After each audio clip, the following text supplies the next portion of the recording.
महाभारत की कहानियां आज भी प्रासंगिक हैं।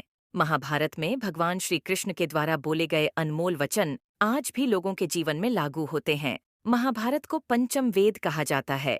अगर महाभारत में भगवान श्री कृष्ण के द्वारा बोले गए उक्तियों को अपने जीवन में आत्मसात कर लिया जाए तो जीवन सार्थक हो जाता है। आज यहाँ हम जानेंगे भगवान श्री कृष्ण के ऐसे ही 15 अनमोल वचनों को।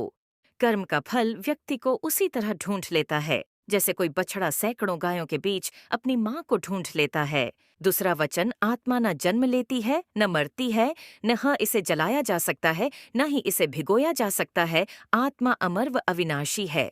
तीसरा और चौथा वचन, इस संसार में कुछ भी स्थायी नहीं है। आत्मा शरीर को वैसे ही छोड़ देती है जैसे मनुष्य पुराने कपड़ों को उतार कर नए कपड़े धारण कर लेता है। पांचवा और छठा वचन, मन शरीर का हिस्सा है। सुख दुख का एहसास करना आत्मा का नहीं, शरीर का काम है।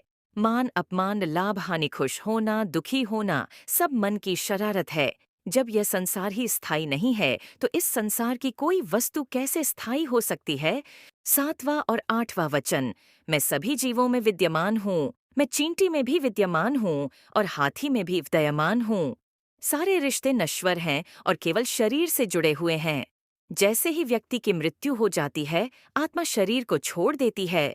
आत्मा का शरीर से जुड़े रिश्तों से कोई नाता नहीं रह जाता है। नौवां और 10वां वचन, मेरे भी कई जन्म हो चुके हैं, तुम्हारे भी कई जन्म हो चुके हैं, न तो मेरा आखिरी जन्म है और न यह तुम्हारा आखिरी जन्म है। वर्तमान परिस्थिति में जो तुम्हारा कर्तव्य है वही तुम्हारा धर्म है। धर्म व्यक्तिगत होता है। 11वां और 12वां, मैं किसी के भाग्य का निर्माण नहीं करता, न ही किसी के कर्म फल में दखल देता हूँ। व्यक्ति या जीव का कर्म ही उसके भाग्य का निर्माता होता है।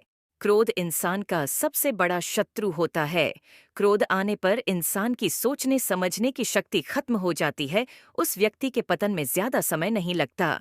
13वां और 14वां और 15वां वचन, व्यक्ति कर्म करने से कभी छुटकारा नहीं पा सकता है, इसलिए तुम्हें हमेशा कर्म करते रहना चाहिए, क्योंकि कर्म के बिना तुम्हारे शरीर का निर्वाह भी नहीं हो सकता है।